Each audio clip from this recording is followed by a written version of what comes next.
Times today news. Anantapuram జిల్లా BTP project దగ్గర గంగామాతకు గంగ పూజ జలహారతి ఇచ్చిన విప్ కాల్వ కళ్యాణదుర్గం ఎమ్మెల్యే అమిలినేని గత వారం రోజులుగా ఎగువ ప్రాంతం కర్ణాటకలో కురుస్తున్న భారీ వర్షాలకు వాణి విలాస సాగర్ నుంచి నీటిని విడుదల చేయగా బీపీటీకి చేరడంతో నేడు whip MLA Kalva Srinivasulu Kalyandurg MLA Amilineni Surendra Babu Kalyandurg Rayadurgam TDP నాయకులు రైతులతో కలిసి గంగ పూజ జలహారతి చేపట్టారు. ఈ సందర్భంగా ఎమ్మెల్యే అమిలినేని సురేంద్రబాబు మాట్లాడుతూ ఎన్నో ఏళ్లుగా అడుగుతున్నా ఏ ప్రభుత్వం పట్టించుకోకపోవడంతో కాలువ శ్రీనివాసులు గారి చొరవతో బీపీటీ ప్రాజెక్టు పనులకు ముఖ్యమంత్రి చంద్రబాబు నాయుడు గారు పచ్చజెండా ఊపారన్నారు. బీపీటీ ప్రాజెక్టు పనులను గత ప్రభుత్వం 5 ఏళ్లు పక్కన పెట్టిందన్నారు.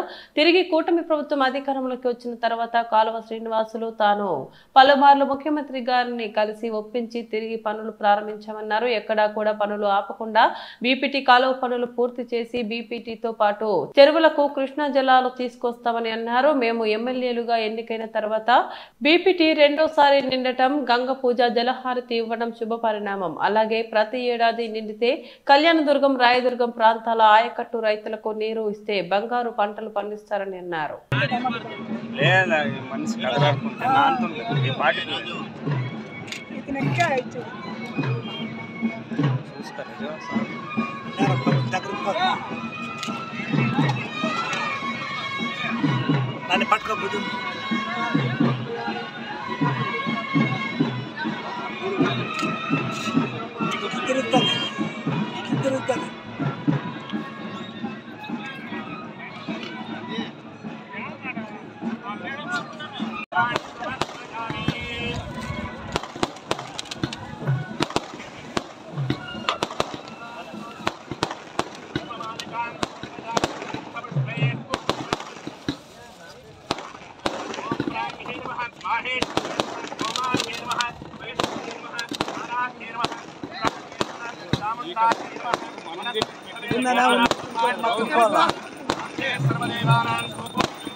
పెట్టుకోవాలి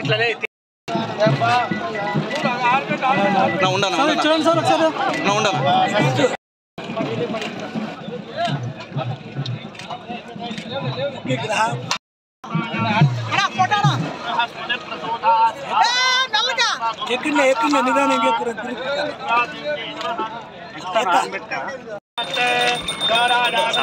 ఇంకా పోవాల నీళ్ళు కనబడాలి కింద చాలా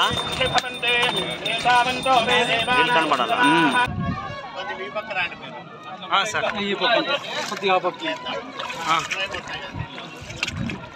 ఇటువైపు సార్ వచ్చింది ఇట్లా వస్తాయి సార్ ఇట్లా మెల్లకి సార్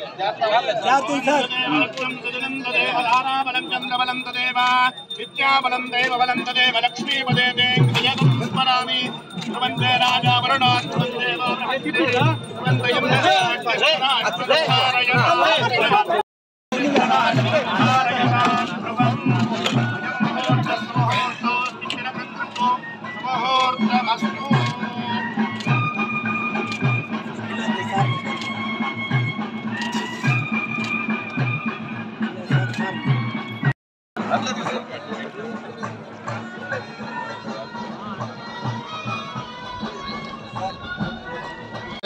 భైరవానంద ప్రాజెక్టు నిండడం జరిగింది. ఇది ముఖ్యంగా ఈ భైరవానంద ప్రాజెక్టు గురించి మనం ఫస్ట్ అభినందించాల్సింది కాలువ శ్రీనివాస్ గారిని. ఎందుకంటే 2018లో ఇది ప్రాజెక్ట్ కాదు అనే సందర్భంలో కూడా ఈ ప్రాజెక్టు పేరు ప్రతిష్టలు రావడం ఆ రోజే. ఈ డ్యామ్కు నీళ్లు తేవాలి అనే సంకల్పంతో ఆ రోజు ముఖ్యమంత్రి గారి దగ్గర, ఆ రోజు ఉన్న మన చంద్రబాబు నాయుడు గారి దగ్గర ఉండి అన్ని విధాలకు కూడా ఆయనకి తెలియజేసి మా ప్రాంత ప్రజలకు, కళ్యాణదుర్గం ప్రాంత ప్రజలకు నీరు కావాలి, 114 చెరువులకి నీళ్లు అందించాలి, అలాగే రాయదుర్గం ప్రాంతానికి కూడా నీళ్లు కావాలనే మంచి సంకల్పంతో ఆ రోజు ఈ ప్రాజెక్టును ప్రారంభించాం.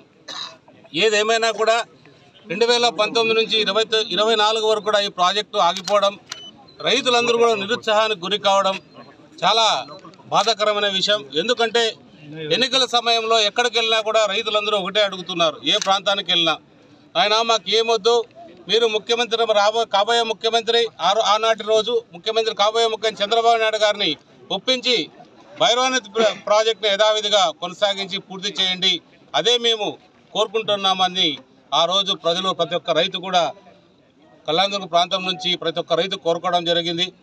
నీటి ఒక చుక్కరాని ప్రాంతం ఏదైనా ఉందంటే మన కళ్యాణదుర్గం ప్రాంతం. ఆ ప్రాంతానికి కూడా అన్న నేను సహకారంతో పూర్తిగా ఈ ప్రాంతానికి కూడా నీళ్లు తీసుకొచ్చి ప్రజల్ని రైతులు ముఖ్యంగా రైతులందరూ కూడా బాగుండేది. ఎందుకంటే ఇక్కడ బంగారు పంట పండించే రైతులు ఉన్నారు, మంచి రైతులు ఉన్నారు, అన్ని విధాలుగా కూడా రైతులు కష్టపడే తత్వం ఉంది. కాబట్టి ఈ పంటలు పండించాలంటే ఖచ్చితంగా నీళ్లు కావాలనే దృఢ సంకల్పంతో కృషి చేస్తాం, నీళ్లు తీసుకొస్తాం.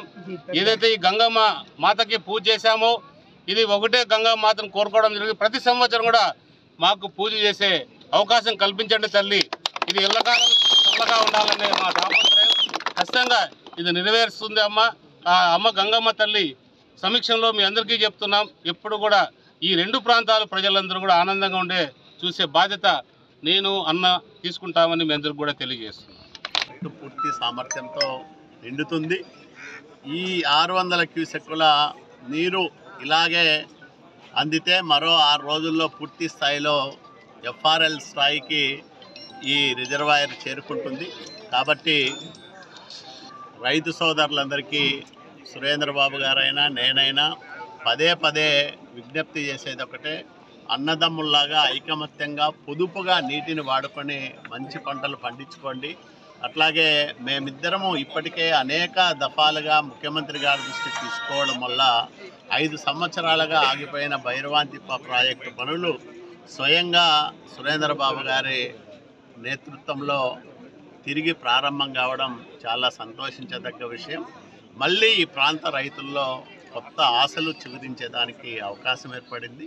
కాబట్టి రైతు సోదరులందరికీ మేమిద్దరం కూడా ఒకటే భరోసా ఇవ్వదలుచుకున్నాం. ఖచ్చితంగా ఈ టర్ములో కృష్ణా జలాలతో భైరవాంతిప్ప ప్రాజెక్టు నింపుతామని బలంగా నమ్ముతా ఉన్నాం. ముఖ్యమంత్రి గారి పైన మాకు నమ్మకం ఉంది. తప్పకుండా ఆయన ఆశీస్సులతో ఈ 2 నియోజకవర్గాల్లో అత్యంత వెనుకబడిన మారుమూలన ఉన్న గుమ్మగట్ట బ్రహ్మసముద్రం మండలాలకు మంచి చేయడానికి ఇద్దరము అన్నదమ్ముల్లాగా ఐకమత్యంగా ప్రత్యేక శ్రద్ధతో పనిచేస్తామని రైతులకు ప్రజలకు మేము మనవి చేస్తాం.